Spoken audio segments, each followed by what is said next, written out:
Toronto. The Toronto Blue Jays stepped out of their recent draft strategy comfort zone in selecting high school shortstop Jordan Groshans with the 12th overall pick in the 2018 draft Monday night. In the first two drafts under GM Ross Atkins, their three first-round picks, right-hander T.J. Zeuch in 2016, shortstop Logan Warmoth and right-hander Nate Pearson last year, were all college players. Even in previous years under former GM Alex Anthopoulos, who made prep pitchers a calculated priority, the Blue Jays hadn't selected a high school player in the first round since right-hander Phil Bickford in 2013. Regardless of regime, the Blue Jays have had a lot of swing and miss in the first round with high schoolers since picking Vernon Wells in 1997 and Alex Rios in 1999. Travis Snyder, Kevin Aarons and DJ Davis each fell well short of expectations. Neither Bickford nor Tyler Beede signed. Supplemental first-round picks Aaron Sanchez and Noah Syndergaard are outliers in that regard, as the trickiest talent pool in the draft has brought them far more bust than boom.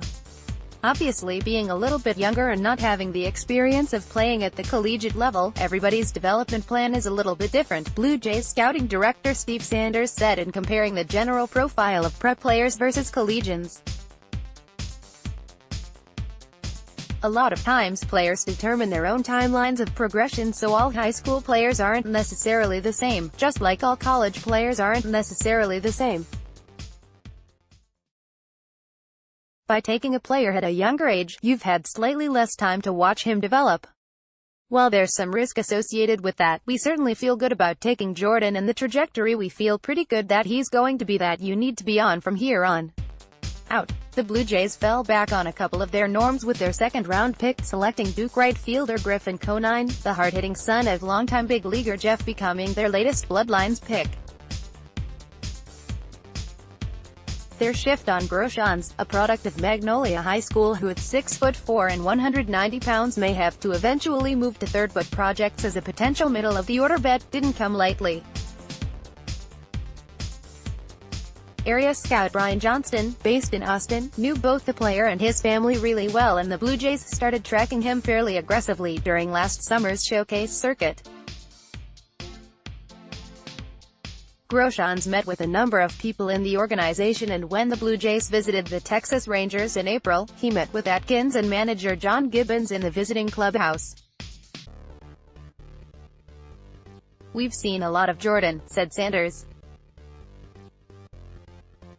That seemingly set the Blue Jays up to make him a priority Monday night, and even when highly touted lefty Matthew Liberatore and righty Brady Singer, who was a Blue Jays second-round pick in 2015 but didn't sign, slipped, they didn't deviate. Liberatore ended up going to the Rays at number 16 with Singer to the Royals at 18. "Ultimately we felt Jordan was the best fit for our pick," said Sanders. "But there were a number of other players, including some pitchers, that we certainly considered and had interest in, as well." Groshans played some third base this season, too, and while some third-party evaluations of him suggest he projects to be only average defensively at short, he has a chance to be plus on the hot corner. The key selling point, however, is his bat.